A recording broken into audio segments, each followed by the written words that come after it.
Like, Okay. Okay. We already have some questions from some people about Dino Raja, believe it or not. sure. Hey, yeah. Dino, that's my guy. Is he? Did you guys get along? Yeah, that's my guy. He's a great guy. Yeah. All right, so I'll tell you, before we get started, someone asked if you can confirm or deny that Dino smoked in the locker room before the game. Yeah, he smoked. He smoked, yeah.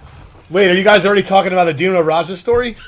Yeah. We already got something in the chat about the Dino Raja question, so I wanted to talk about I mean, all the European guys smoke, man. It's amazing. Let me cut this phone off here.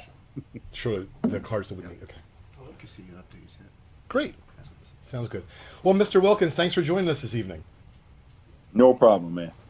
Thanks for having me. Oh, it's our pleasure. So we are Vintage Breaks, and I'm not sure if my friend Patrick or Darren Prince, who we're going to give a shout out to in a minute, kind of gave you any background about what we do here at Vintage Breaks.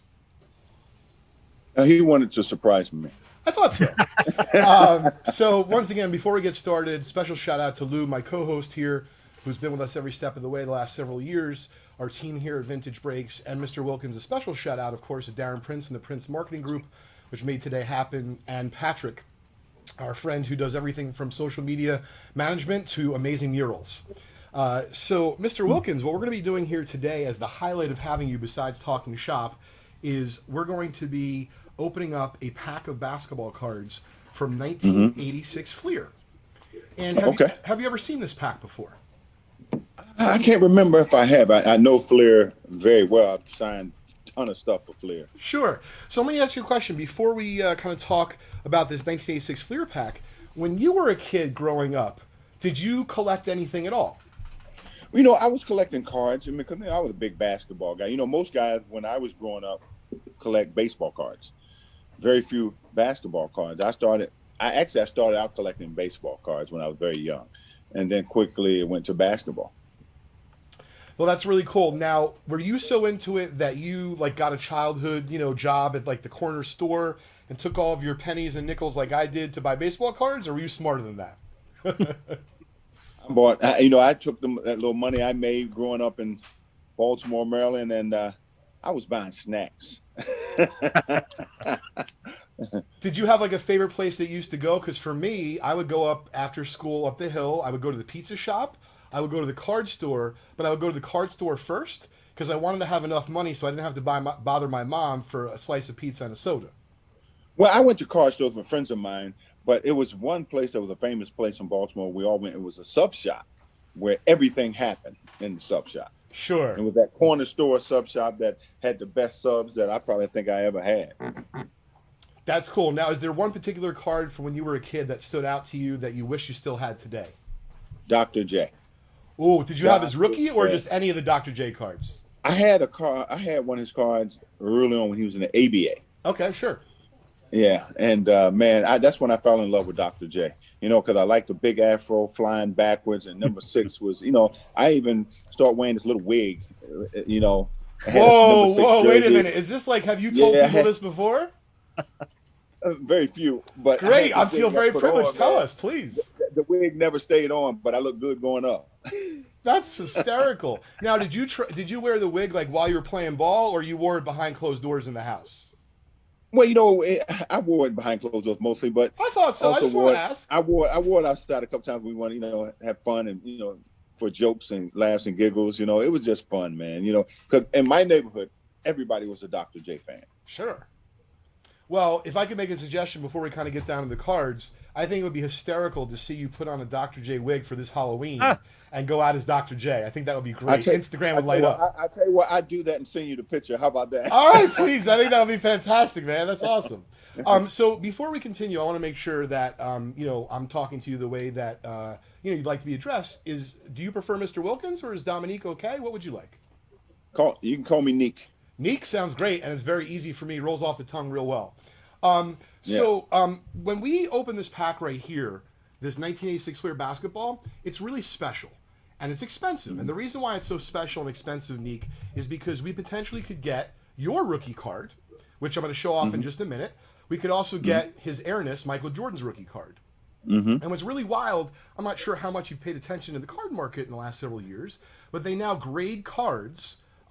There's companies that grade cards like as a third-party authenticator. Right. Mm-hmm. So what I have in front of me, which is really cool, this is my own Dominique rookie in my collection. So this is my own Neek rookie graded PSA 9, and to kind of give you some perspective on value, this card's probably worth about $750 on a scale of, let's say, 9 out of 10. But believe it or not, if you got a 10, which is gem mint, it will be worth several $1,000s.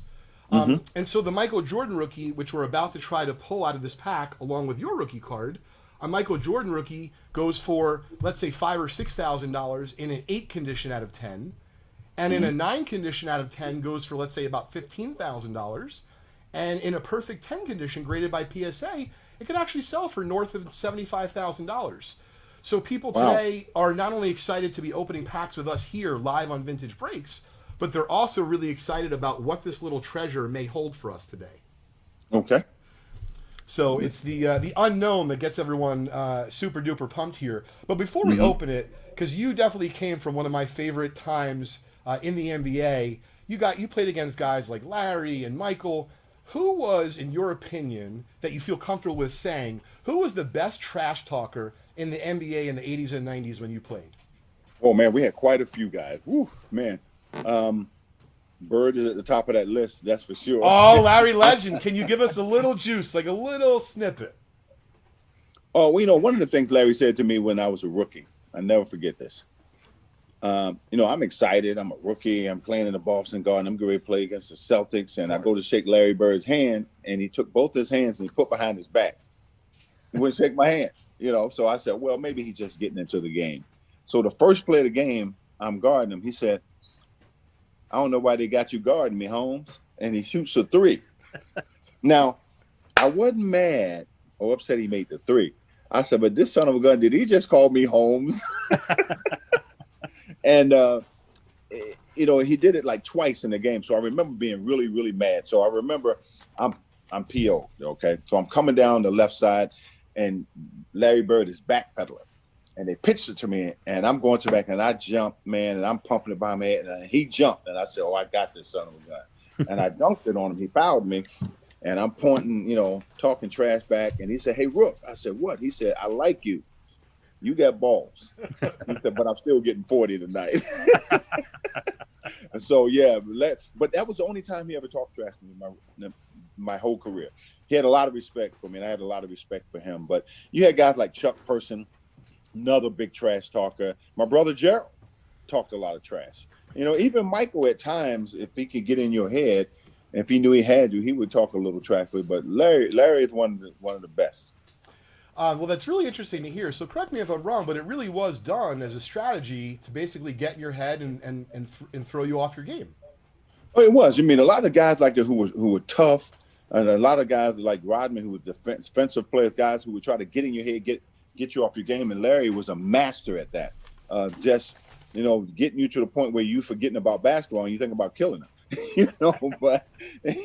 But his strategy worked a lot of times. But he played against competitors who had the same mentality. They competed. Cool. Well, listen, we're going to get started with this 1986 Fleer pack, and what we're hoping is, of course, to pull some fire and to get a Dominique Wilkins and to get a Michael Jordan. But what we're also hoping is, as we open the pack and we share with you who we're pulling out of it, we'd love for you to share if you have, a story or a fond memory, or for that matter, maybe not such a fond memory of someone. Okay. We'd love to hear. So we're going to get started. And the first person in this pack is Danny Brewington, all the way down Mark, Danny, Miles, and it stops at spot 13. And as you can see, Neek, we sent you kind of a few different groups of stuff, but in one of the groups of stuff, hopefully you get a chance to check it out offline. I actually sent you as a little gift from us, from our community. We sent you a media guide and a magazine from your rookie year in the league. And I thought that would be a cool memento, whether it be for yourself or for a family member. I thought that was I got it. Oh, great. You have it right there. That's perfect. Well, I hope you enjoy it because one of them features you on the cover. And then in the other group of stuff, which we'll talk about later, which we're going to kind of have you sign for our community, there's actually one item in there that we'd like you to keep. And I thought it'd be super cool. We bought on the secondary market for you and for our experience today with you. We bought some rookie ticket stubs, which are not that easy to find from your first year in the league. So I think there's 2 or 3 of those, and we're going to have you keep one of them for your own, keepsake, your own memento. Okay. I have Oh, that's super cool. So you're going to choose, yeah, exactly. So there's 2 of them there, and there's another one. Whichever one you like best, we're going to have you keep, and the other ones are going to sign. But I thought, once again, just a really cool memento for you to have for your first year in the league. Okay, I'll definitely sign them and send them back to you. Great. So, Nick, without further ado, we're going to get started here. 1986 Fleer basketball, and this is a big one. Thanks to everyone for joining us today for the Dominique Wilkins Vintage Breaks experience. Now, Nick, what's really interesting is probably about a month ago, we had Rick Barry on, and we opened a few packs with him, and we sent him a few packs, and believe it or not, he ate some gum. This is from 1986. He ate gum from 1978 on camera like he was a champ. I am not eating this gum, nor am I asking you to eat any old gum, for the record. No. But it's just so interesting how some people really are attracted to eating old gum. So first spot is Wayman Tisdale. Wow. I mean, I loved Wayman. Wayman was a personal friend of mine and just a wonderful player. People don't really know how good he was. In here. Wonderful player. This good, G5? Camera's here. Okay, good. Spot number 2 is Craig Hodges. The only thing that I remember about him is he was a three-point specialist and he won multiple titles with the Bulls. Yeah, he was a great three-point shooter. I mean, he's the one who really, shed a lot of light on the three-point shot. I mean, he was doing that way back then, in the early 80s. Craig Hodges could shoot the basketball. Very good three-point shooter. One of the best. Sedell Threat, excuse me. No, it's 3. You had it right. All right, making me all nervous. Sedell and I used to play summer basketball. He's from Atlanta, and we used to play summer league. I mean, every year. I mean, he never knew what type of player he was going to be, and lo and behold, a year or so later, he's in the NBA. Solid point guard. Now, Nick, out of curiosity, when you played summer ball, I would imagine you did it to stay fresh for the start of the league. But did you tend to play summer ball with the same guys every year, or did it change? It varied. One thing we did, what you don't see a lot of guys doing now, we played a lot of summer ball. We played the game, because the only way you can get better as a player, you got to play the game. I mean, you can go in the gym and work out and all that stuff, but it really doesn't help you develop your game, not unless you're playing against guys to show your talent, try different things, test your skills. So we played a lot. We never stopped playing. That's cool. Well, next up is Roy Henson, spot number 4. Roy Henson. Well, you're bringing up some really interesting names. Roy Henson was a skywalker. He could jump out of the gym. Let me tell you, he was another guy who at the power forward position can do multiple things. Good defensive player, really good inside post-up player. Nick, EJ in the chat wants to know if you can still dunk, and I'm guessing you still can. So I want to know, who's the last person you dunked on? My son. Yeah, that's what I figured. Can I still dunk? Yeah, I can still dunk, but only on Fridays because I need a week to warm up. Out of curiosity, Nick, do you play locally at all, or just like with some friends and such, or you've kind of given up on playing? Well, I mess around with it with my son. I go out and shoot with him. My son is 14. He's 6'3", 6'4" now. Wow. And he can play, man. He can play. He's going to be savage. That's awesome. Oh, yeah. He's athletic. He's great ball handler, can pass. He has a well-rounded game already. So just helping him develop his game. So I do stay active. That's great. That must be a lot of fun for you to see him develop right before your eyes. Yes. Michael Thompson, spot number 5. Michael Thompson, one of the prototypical power forwards, and especially back in the early 80s, was tough. Wasn't the three-point shooter that his son is, but that's for sure. He was but a solid big man. With the Lakers a lot of years and won a few championships. All right, next up is Gerald Henderson and the now defunct Seattle Supersonics. Gerald Henderson. I played against Gerald Henderson a lot of years and played against him mostly with the Celtics when I played against him. Good point guard. Brad Davis.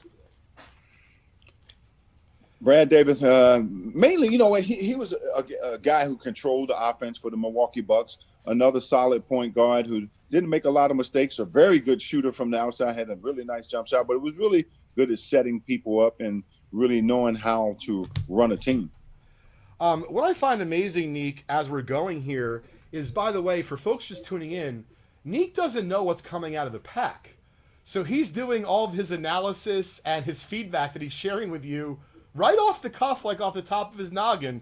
So it's pretty amazing that you not only remember, let's say, like a particular thing, but you remember about what they did well, or were they a tough ball player, or whatever the case is. It's very impressive, your attention to detail, Neek. Well, I played against all these guys, and we were in the heat of the battle in a lot of games, a lot of years. So it was almost like it was yesterday. That's cool. Well, this is Paul Pressy, number 88 in the set. Well, Paul and I go back a long way. Paul and I played against each other in college. He was at Tulsa at the time, and one of the first big point guard. He was a small forward. He was probably the first point forwards, and could play multiple positions. Man, Paul was a good player, good defender as well. Now, besides yourself, this is Adrian Dantley, which looks very well centered, spot number 9 going out to Kenneth. Besides yourself, who did you consider to be the top dunker, or a couple of the top dunkers from your era? Well, you picked a great small forward in Adrian Dantley, one of the most fierce small forward in our time. He was nasty. Yeah. Oh man, he was something. He was a great player, hard to guard. But the greatest dunker, I always have to give that title to Dr. J, because he was the grandfather of us all. A lot of stuff you see guys do today come out of Dr. J as well.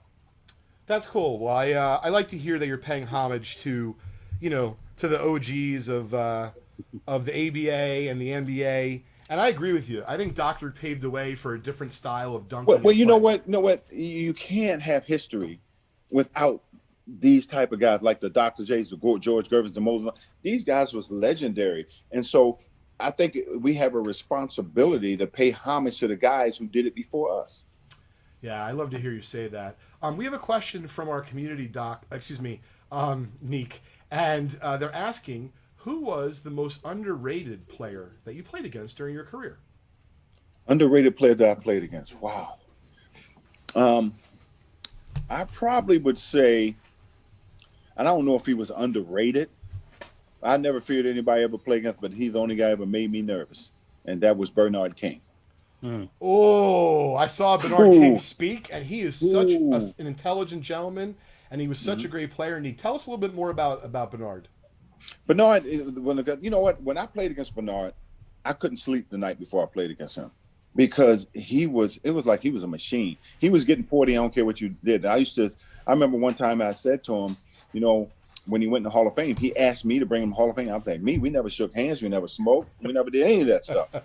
And I said, you looked at me like I stole your kids or something. And he said, well, Neek, I had to be that way. I said, why? He said, I know you said that, I scared the hell out of you. He said, you know what? You scared the hell out of me too. So it was that edge that we tried to get against one another, because we weren't friends. We were competitors. That's really interesting to hear, because obviously, without kind of getting into today's NBA too much, let's just say, because I grew up in the 80s watching, right? And I certainly watch today. I'm an avid NBA fan. And the game has changed a little bit. People weren't teaming up as much, let's say. It was a different time, right? It was a different time. And players can move a little more freely in today's world than we did back then. This is one thing, and I guarantee all the guys would tell you back in that era. We wanted to know who the best. How can you measure your greatness if you don't play against the greatest? So, during that time, we were competitors. We didn't want to know each other. We didn't want to be that friendly. I think that's the way it should be. You could be off the court, you could be friends, but on the court, you're battling. Larry and I never spoke until we retired. We never talked. Nick, you mentioned him a couple times. Talk about getting on the court with Julius Irving for the first time, or a moment when you felt an equal Julius Irving. What was that like? I was in awe. I was like a 12-year-old playing against a grown man because I was such a big fan. I remember telling him, I grew up, emulating everything you did. I always wanted to be like you. And he said, "Oh, hold up. There's only one Dominique. Since they're calling you the next Dr. J, you might as well start learning." I remember, I think he had like 35, 36, and I wasn't upset. I said, "That's the doctor." So Dr. J was, he was almost like a big brother figure to a lot of us. And so he was the first guy that brought the entertainment aspect to the game. He was like a ballerina in sneakers. How long did that R ask? How long did it last? About a quarter and a half into the second half? It lasted about a couple of quarters, and then we got back down to business as usual. So what I have right in front of me here, Nick, is one of the greatest basketball cards ever made. This is a 1980 Topps Magic Johnson and Larry Bird rookie, and I'm curious if you've ever seen one in your travels. I haven't seen those. I haven't. Yeah, it's a pretty cool card. They made it on different panels and such. This is an amazing question from the community. It's from our very own Charles Perry. He'd like to know, when you traveled, Nick, what was your alias name that you would book hotel rooms under so people wouldn't know you were staying there? Oh, man, I had a lot of them. Oh, I see. I thought you were going to say, "Oh, no, I just went with Nick." Give us like a couple. That would be great. Most times I went with Nick. When we went to the big cities, it was Socrates, I had like Booker T, I had all kind of crazy stuff that I would book my name under. But, I was very comfortable in just being me, so I didn't do a whole lot of, experimenting with different names. But it was a couple cool names I thought it would be funny to book myself under. So, yeah, I did it from time to time. Well, I'd like to hear you talk about that, and then also like how you're talking about nerves and being very candid with Unique. I grew up not only a fan of the NBA, but you in particular. It's pretty amazing for me as someone who, if you will, I handle baseball cards, right? I'm like a baseball card treasure hunter for a living.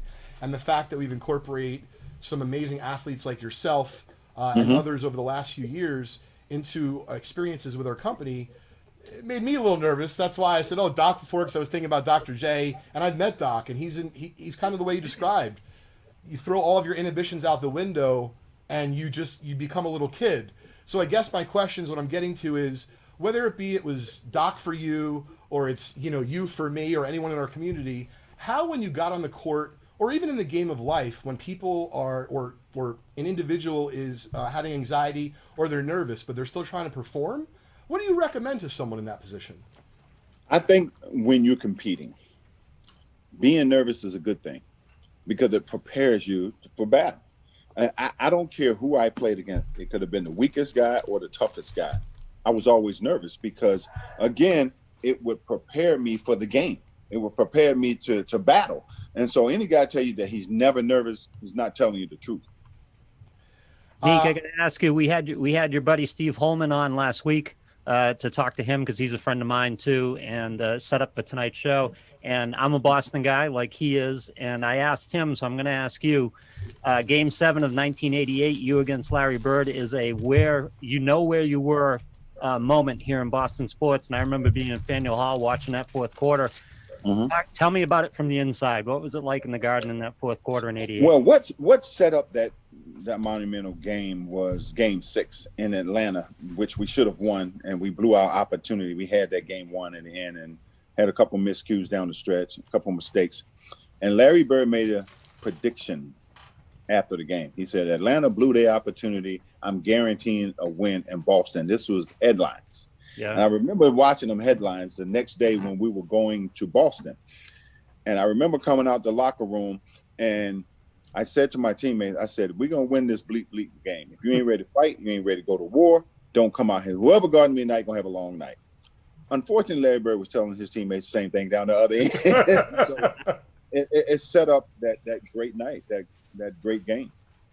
But how did that fourth quarter come to be? At a certain point you guys had to realize it was mano against mano there, and you had to dig in, and you had to dig in. Larry's doing it at home. You had to do it in the Garden, which was a tough place to play at that point in time. So what was it like in that fourth quarter where it's just, all right, Larry, let's go. We're going to just decide this thing out. You know what? I had to go in the whole night. It was just one of those nights where I felt like nothing I did was going to hurt us. And I felt like everything I put up was going in. And for the most part, it did. But what set up that fourth quarter, I went out for a blow. And I remember Kevin Willis said, don't let this so-and-so score any more night. And he put his finger in Bird's chest. And I could see Bird's eyes got so big. And I knew at the end of that third quarter, I said, the fourth quarter is going to be a war.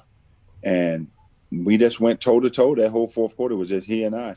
I mean, he hit a bucket. I come down and hit a bucket. He hit a bucket, get fouled. I mean, it went like that for 12 minutes, man. And when I tell you it was hot in that Boston Garden, it was probably the greatest game I ever played under those conditions. And I'm going to tell you, you became a folk hero here in Boston. We loved you after that fourth quarter. I mean, we loved the fact that the Celtics won, but you became part of Boston lore and in a very positive way, I think.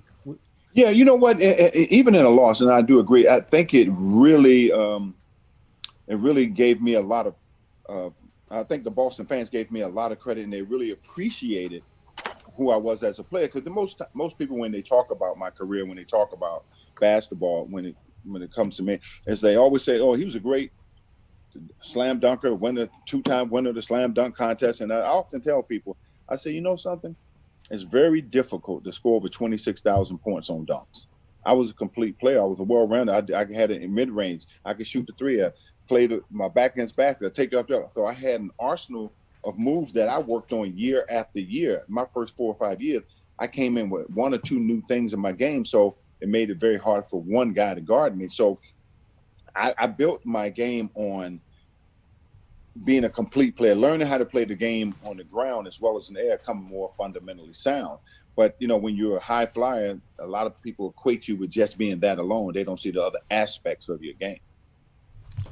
Well, we appreciate answering everyone's questions. We're going to open up this 1988 Fleer basketball pack, and the possible cards that we can get out of this are some rookie cards you've probably heard of guys like John Stockton, Scottie Pippen, Dennis Rodman, Mark Price, and Michael Jordan has a few cards in the set. So do you. So we're going to open this up right now, live right here on Vintage Breaks. Now, tell us, Nick, when's the last time that you even remember opening up a pack of cards? Man, I can't. It's been a while. That's cool. We're glad that we're able to share that experience with you today. We really appreciate you joining us. So we're going to fire on through this pack here. But one of the things, Reggie Theus. Oh, I played with Reggie. Reggie was, he come from that run and gun offense out of Nevada. So coming in the league, Reggie Theus was one of those really high-powered scorers and could run up down the floor, had a great jump shot, could put it on the floor. He had size at 6'7". He was a really good shooting guard. Excellent. So next up is, and I know he had a few nicknames, John Sally. John Sally, Spider. Yep. Again, Sally was known as a defensive stopper, a defensive player, could really cover the floor with his wingspan and really had a high basketball IQ defensively. So he was one of the anchors on that Detroit Piston team. As we're opening up this basketball pack, what's your favorite sport to watch besides basketball? Track and field. I Really? love track and field. Yeah, because I ran track. I still to this day hold my high school record in the quarter mile. Oh wow! Wow. Mm-hmm. I was a sprinter. How tall were you in high school? When my first year of high school, I was 6'3". Wow. I grew 5.5 inches in 1 year. So you were 6'8" in high school. Yeah, about 6'8.5" in high school, and hold a track record. Yeah. Wow. I love track. I was an anchor on a mile relay as well. So a high jump, triple jump. I didn't like high jumping that much. I couldn't get that Salisbury flop down. I'm gonna grab me that Jesse Owens card over there, the track. So, Nick, I'm trying to find you. I started to collect cards from the early 20th century. Oh, we got a nice card coming up next. Of not just, let's say, the mainstream sports, So, like, I recently bought a Jesse Owens card, so I'm going to see if we can find it so I can show it to you. That's Nate McMillan right here. Nate McMillan, hard-nosed, tough defensive point guard, was the leader, really, floor leader for the Seattle Supersonics when they had Sean Kemp and Gary Payton, all those guys. And it showed in his coaching. So next up, we got a Hall of Famer and an amazing three-point shooter, Reggie Miller. Reggie Miller was not just amazing, he was one of the greatest three-point shooters this league has ever seen. I'm gonna tell you what, he had the grit and toughness to go with it. If you look at a guy his size, he was lean and skinny, but he was tough as nails. Oh, we got a nice couple cards coming up here, Nick. Look at this. Speak of the devil, Mr. King himself, Bernard King. Oh, man. I mean, he had a scowl on his face. It was like he was gonna commit murder or something. You know what I found interesting? So he gave a little talk. He gave a little talk, Nick, before a Knicks game a couple years ago, right when his book came out, and I was lucky enough to attend that. And what I found so amazing is he was talking about his preparation for the games. He took it beyond serious. He was very analytical about his first step, about where to be on the floor. It was amazing to hear him talk. And that's what guys did back in those days. I mean, he was really a technician on really understanding the game and knew what his strong suits were. I mean, he worked. I mean, I've never seen a guy work like that and preparing for a game like Bernard King. So right here, we have a very special player, Michael Jordan, but a very special card. This is his 1988 Fleer All-Star team, but it looks like from the Slam Dunk Contest. And I was going to ask you about it. So if you can, in your own story, right? You already won. Well, you won one title before that. You won one title. I won 4. I just got credit for 2. Yeah. Well, so tell me, as someone who's in the middle of your career, right? Mm-hmm. Did you feel that you won it? Did you feel that, the only reason why Michael won it because it was in Chicago? Tell us about that, because I know a lot of us would like to hear. Well, you know what? First, I'll tell you this. No matter who won, the fans got their money's worth. Yes, they did. I feel it was the greatest dunk contest ever because it was the atmosphere, and you had 2 great players going head up, no props, just using our imagination. Yeah. And a lot of the dunks that both of us did, we never worked on those. We just brought them to the dunk contest as it developed. But did I win? Yeah, I probably did. but hey, Chicago, man, it's a tough town. Yes, it is. We have an interesting question from our community. They said, and I had done some research on you before joining our show, so I knew that you were born in Paris, France. Mm-hmm. Did you grow up a soccer fan at all from being born over there? Not really. I came to the United States very young. I think I was 5 or 6 when I came to the United States, back to the United States. So my dad was in the military. But not really. I was always into track and field, basketball, and baseball.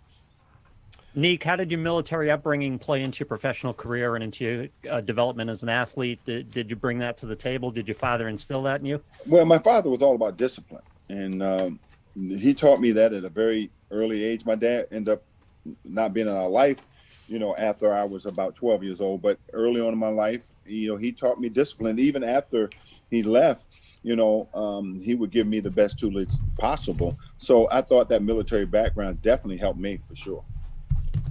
Cool. Well, next up in the pack, great question, Lou, is the Dream, Hakeem Olajuwon. I'll tell you something about the Dream. Dream, for a guy who played center, probably one of the most rounded, well-developed big men that ever played this game. He was a small forward in a center's body because he could do it all. And that must have been scary because you were already, right? You're 6'8", you have great speed, you can move well, but I love the way you described him. So he basically played center, but he really could have easily been. Listen, he could do it all. Offensively, he was a nightmare. I mean, the things he can do inside, you see, like today, a lot of big men who now has gone to the perimeter. Hakeem could have played on the perimeter. He could play mid-range. He was absolutely a nightmare with his back against the basket. And the Dream shake, was a thing of beauty. Oh, man, these stories are priceless. We really appreciate you sharing them with us today. We're wrapping up our last pack that we're going to open together. And before we kind of get into, signing the few items that we sent you and talking about that, I did want to show you what I was talking about before, Neek. How cool is this? This is in a 1936 track and field set I bought. And if you look right here, that's Jesse Owens. Yeah, you could tell that silhouette anywhere. Right? Beautiful runner. He was beautiful runner. And I love the fact that it's affordable. So to me, Neek, whether it be you become a collector, your son does, or friends of yours do, what's amazing about collecting is that you can really collect on any budget. And, Jesse Owens cards, to me, should be priceless. It should be. It costs really like a couple $100. It wasn't bad at all. Oh, I love this. So our second to last card, I got to admit, I've never heard of Randy Brewer. Oh, Randy Brewer was a good player. Randy Brewer was a good player. Again, Randy was he's the guy who could shoot the ball in the perimeter. He could put it on the floor. He was a solid guy for the Milwaukee Bucks. The Milwaukee Bucks had a really good team. They had a lot of great players on that team. Well, I love that we're finishing off with this. Larry Legend, your foe in Game 7, one of the best trash talkers of all time, according to you, Larry Bird, sticker. This is the last card that we are getting in our 1988 Fleer basketball pack. Mm-hmm.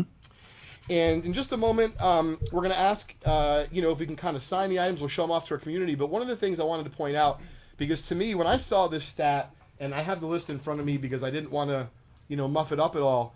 So the fact that you are one of the 8 names on this list that have scored 25 points a game for 10 years, and you think about all the folks that played in the NBA, from Wilt to Kareem to Michael to LeBron.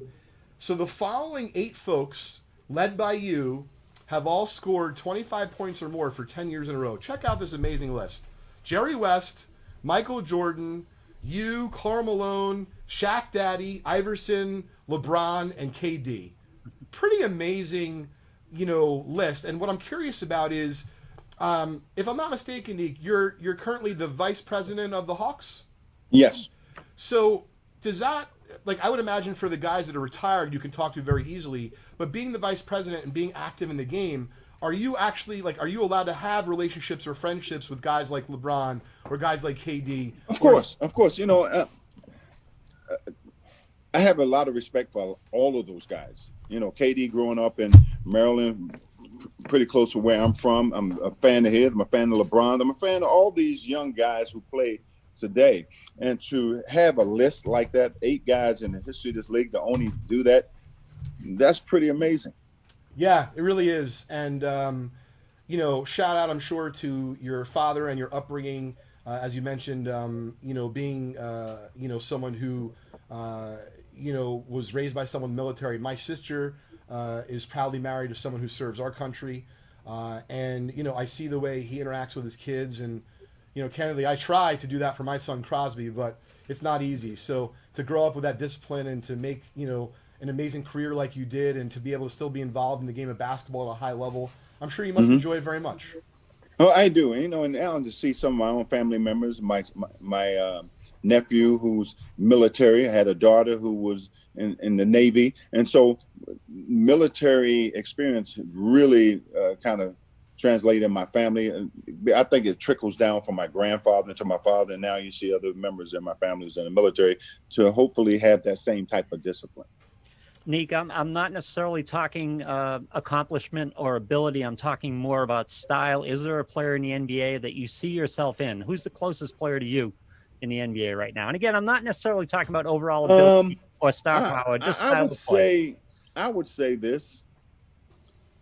I wouldn't say it's one guy. I think it's a combination of guys that if you look at my ability, I think it's a couple of guys.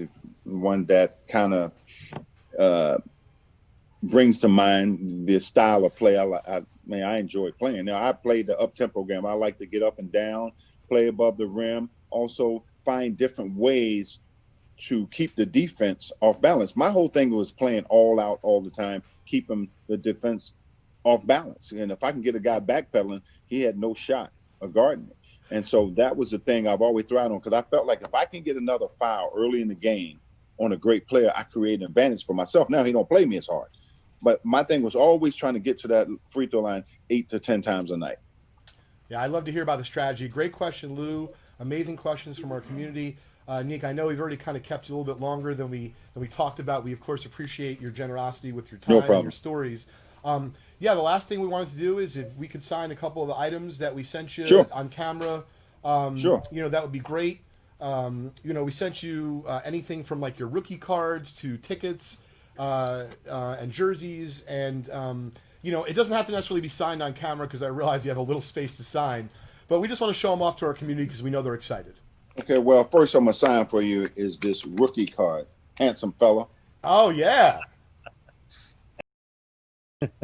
So if I'm not So mistaken, there's the rookie card great, signed there for you.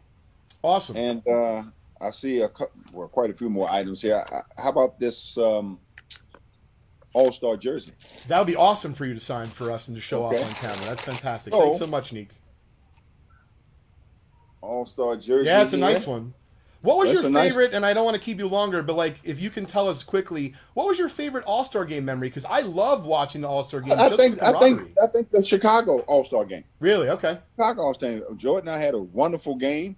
You know, we put on a great show the night before, and just the atmosphere in Chicago was breathtaking. It was wonderful. So here's the signed 21 jersey, Great. All-Star jersey here. I don't even know what year this was, so you don't get me guessing. Okay. Also, I'm gonna sign one of the tickets here. Yeah, that'd be great. And you know, a couple of the items you could sign afterwards. We just wanted to show a few of them sure. on camera. Sure, no problem. So And then I'm gonna have a special request at the end. there you go. I signed that one. As you guys can see. Oh, great. Oh, nice. All right. So And okay. Any of the items you want me to sign on camera for you? no, it's okay because we know you are. We know you're going to sign it. But I did have a request, and what I'm hoping is, hang on for 1 second. Can you go to my counter and grab? It's in a chute, like second shelf, the 86 clear sign cards. Want to show it off? So what I was hoping is, we didn't talk about it very much, and I know we're out of time. But we know that one of your most popular nicknames was the Human Highlight Film. And basically, can you attribute that name to one person in particular? Absolutely. Absolutely. Please tell us. And most people think I got that name in the NBA. I didn't get that name in the NBA or college. Oh, get out of here. Believe it or not. I got that name when I was in the 11th grade at Five Star Basketball Camp in Holmesdale, Pennsylvania. And I was playing in the All-Star game with me. I mean, we had probably the greatest McDonald's class ever. And I was playing the All-Star game. You had Worthy, you had Isaiah Thomas, you had Clark Kellogg, you had everybody in this game. So I scored 41 in the game, and they couldn't tell how I was going because it was kind of unorthodox during that time. So a guy named Howard Garfinkel gave me that name and said, you know what, forget about it. We're not going to go through all these different things and figure out what he's doing. So we're going to just call him the Human Highlight Film. And to tell you the truth, I didn't like the name. You know, but it's funny. I got older. I said, wait a minute, hold on. I can make a little money off this name. Oh, yes, So you stuck. can. So it stuck. So let me just give you a quick story. We were talking about you in my house, my wife and my 5-year-old son, Crosby. And my wife says out of nowhere, you know, because she doesn't really know you well. She's not a huge sports fan. But she knows how excited I was for tonight. And so she said, he sounds like some sort of superhero. And I'm just kind of curious, did it ever make you feel like that? Because that's a really impressive name, Neek, to be, you know, given that in the 11th grade. Well, you know what? I think, again, it stems from my track background, too, because, again, I played at one speed. Sure. And that was all out. And I was just blessed by the grace of God. I was blessed with, athletic ability. And so it was things that I was doing in that All-Star game I never even thought about, never even worked on. It just happened. As I was playing against the greatest high school players, you had to show what you had. And I just had an amazing day that day.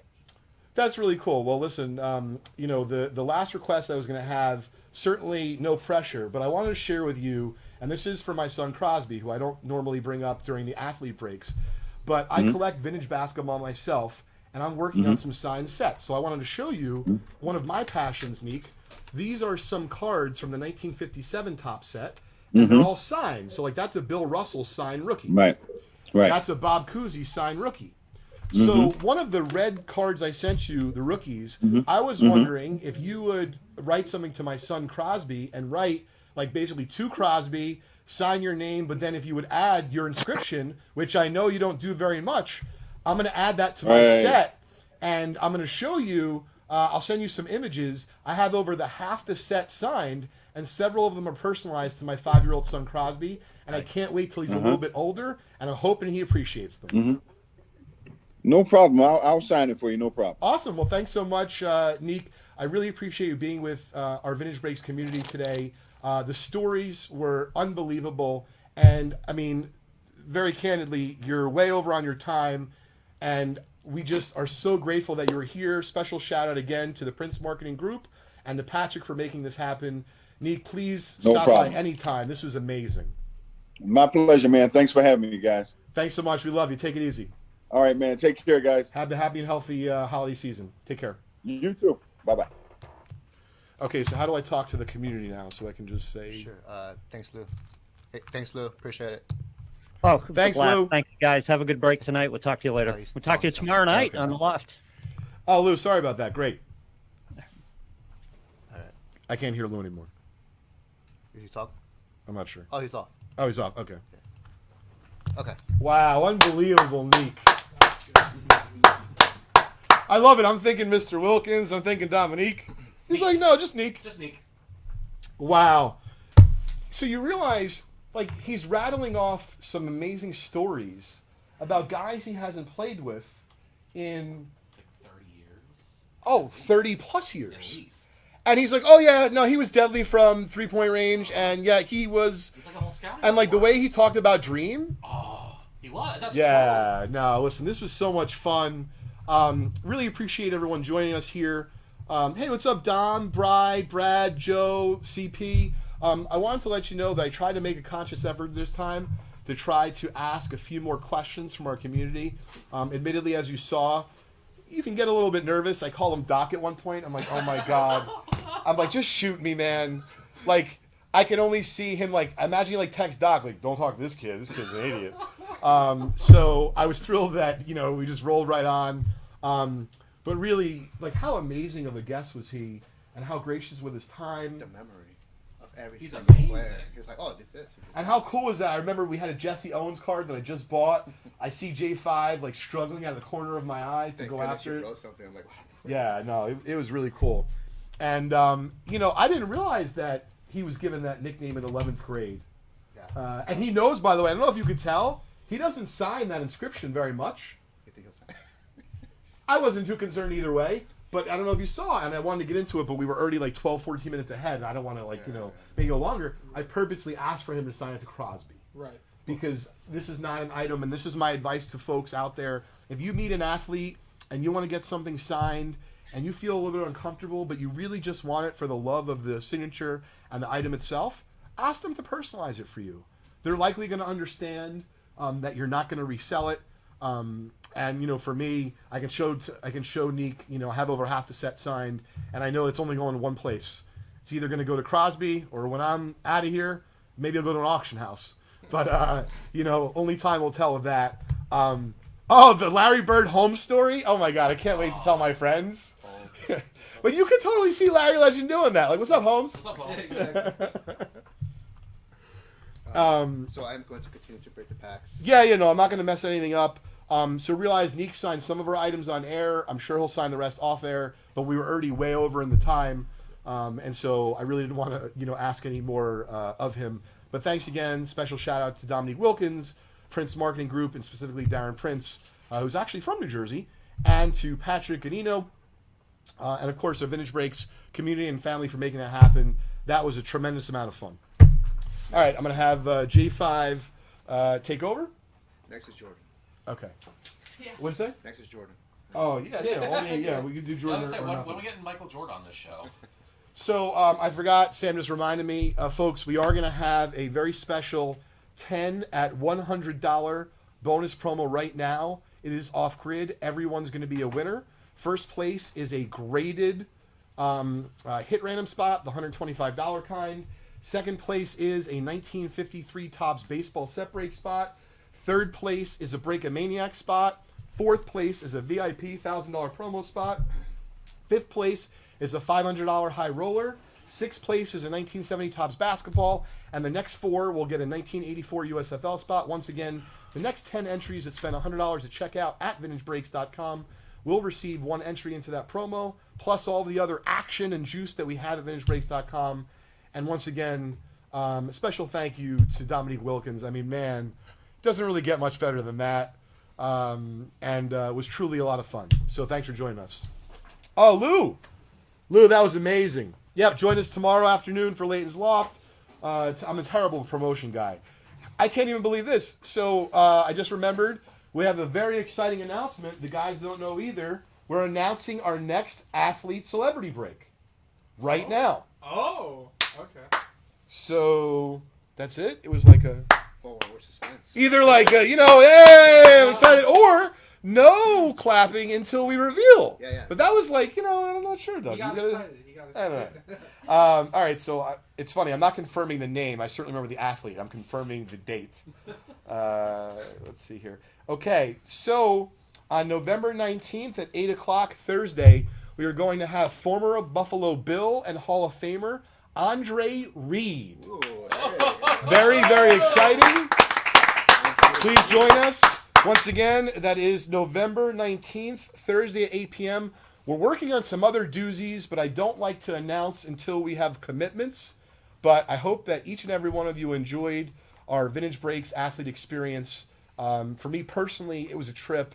Now that it's over, I kind of feel like there's 3 more questions I would have asked Neek, but I know that I would have geeked out and he would have seen how much I was effing excited for him to be here. So I try to contain it. But I'm sure you all could tell. So thanks, everybody. J5's going to take over. Yeah. Don't forget my cards. This guy thinks I'm going to forget my Bill Russell signed rookie. I think about it every day. I'm talking about I'm going to forget my signed rookie. You crazy?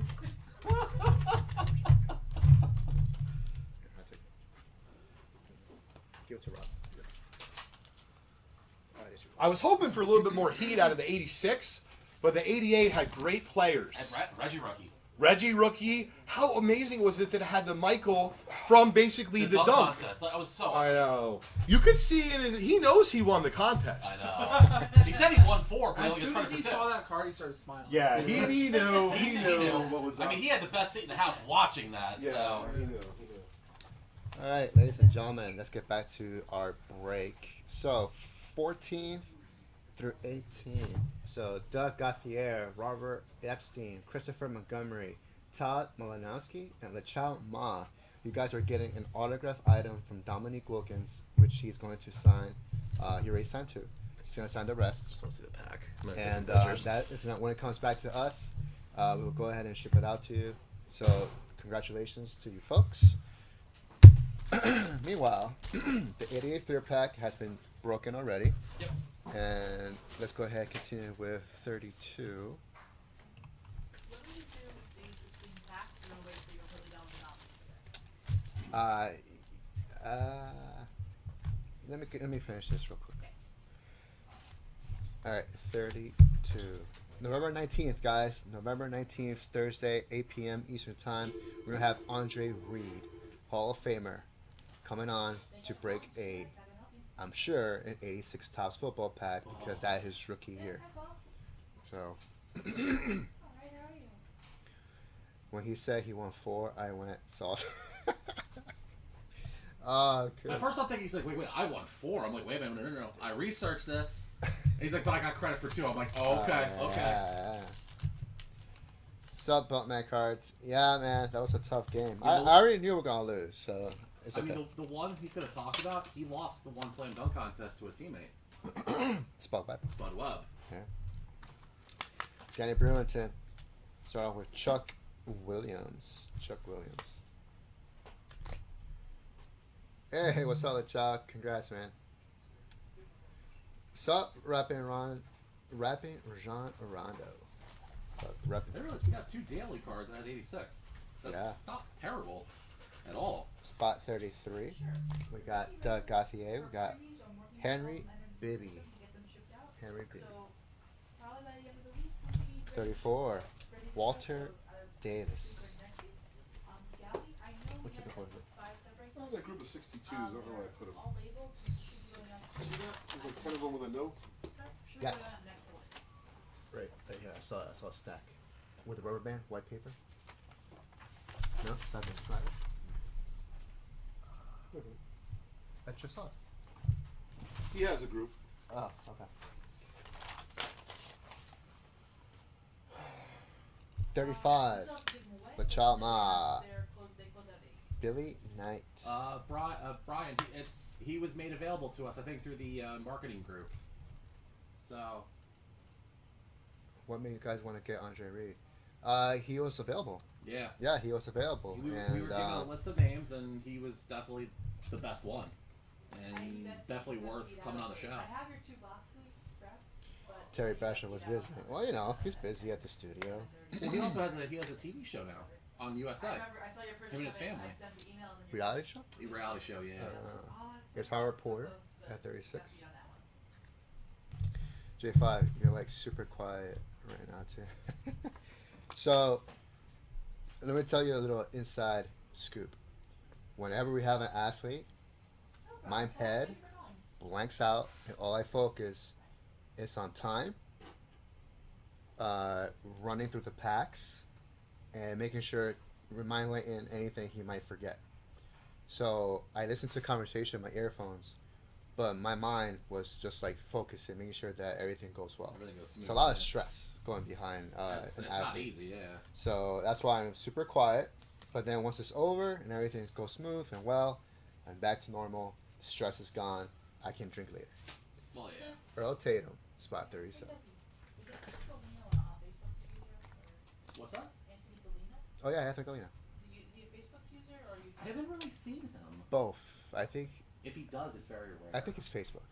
Okay. I think. shot him an email, but he got a briefcase, but I don't know what briefcase he got. Oh, okay. I shot him an email and I put it in the YouTube chat, but Okay. Anthony Galena, if you're watching, you need to pick a briefcase, my friend. Bobby Yeah. Jones, spot 38.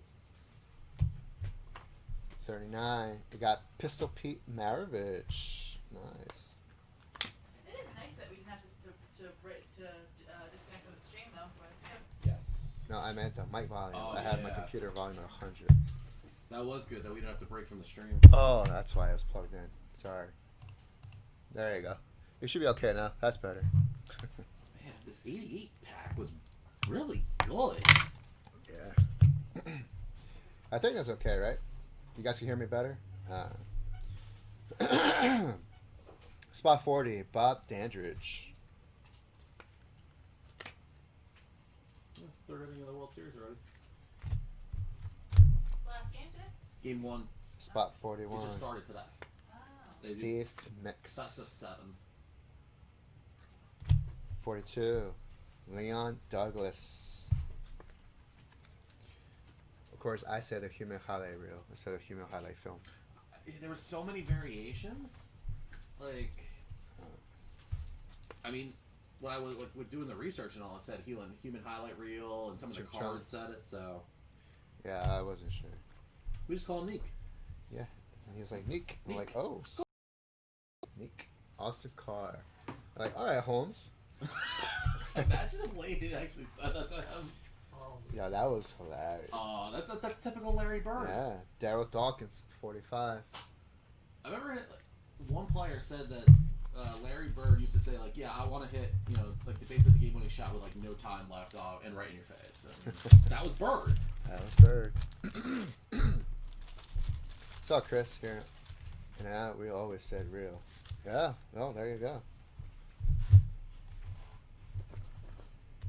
Anti-Nightbot laying down a sacrifice bunt. Huh. 46, we're going to start with Sean Nakamura. First card for you right here in the front. It's like Douglas Fresh letting us call him Dougie. Teach me how to Dougie. Teach me how to Dougie. I mean, I do have a real last name. No, you don't. It's rough. Does that mean my mom has to just call her Mama Fresh? Mama Fresh. Oh, Douglas Fresh or Douglas Fresh? Okay, Douglas. No, on his license it says Douglas Fresh. So you got it. This is the promo Leighton announced. What's on sale at 46, guys? It's 7-night Tops basketball. In case you needed it written down. And it started at what time? Yes. It's, Right after the event. it's my promo, and I want it now. 8:50? 8:50? 8:50. 8:58. Or 8:50. No, I'm saying what time to start it. 8:50. He announced like 8 minutes ago, right? Yeah. Yeah, okay. Good meeting, good meeting. We already have 2 entries. 2 entries already, guys. So there are only 8 spots left. 8 spots left at the 10. I have to give away another offlines too. It has to close by 9:45. But guys, as you know, all offline bonuses have to end at the end of the show. Yeah, they There's don't no carry rolling over. We have 2 spots left in our closeout, and then that. Mitch Kupchak, Former Lakers general manager. 48. George the Iceman Gervin. Sean Dooley, that's right. First name Doug, middle name E, last name Fresh. That's right. I am fresh like Sam's beard. Phil Ford. That's a fresh beard, Sam. Thank you. 50. Gus I was Williams. preparing for the insult. No, You bro. didn't insult me. There's no insult there. No, Gus. now I'm just confused. You know what to do with yourself. No, I don't. 51. Bob McAdoo. 52. We got the Chief, Robert Parrish. This is 79. So this is 3rd year. 3rd year Robert Parrish card. 53. Cedric Maxwell. Cornbread. Finals MVP. 1981. 1981. Never forget that. Because I 'Cause made you up looked that it up. question. Yeah. Yep. Because he's not a typical, like, he wasn't a star of the team, but he Yeah. was just a really good player who had a great series. Gail Goodrich. 54. 55. Kent Benson for the Bucks. 56. Robert Reed. Hey, J5, right after the Dominique Wilkins break concludes, if you could do a Vintage Breaks community chest, please. Sure. Brian Winters at 57. I like how he talked about Bernard King and how he, like, the scowl. Just, like, how mean he looked, and that's just, like... Well, I saw Bernard King he said he was give like a little talk about his book. his book, yeah. He didn't BS anyone. Yeah, he basically said that he looked at it like he was a savage, Yeah. What do you like he was going to war. The 86 clear pack. Oh, there it is. You got Yeah, I'm right here. You can put it together. I was just taking pictures for Insta. Yep, it's all together. It's So J5. guys, 58 to 300 are all getting 1990 Fleer basketball packs. So I'm not gonna open it for you. We're gonna ship it out to you. So there. So J5. Yes. As a little thank you for everyone who's still hanging around from the Dominique event, I have an offline promo.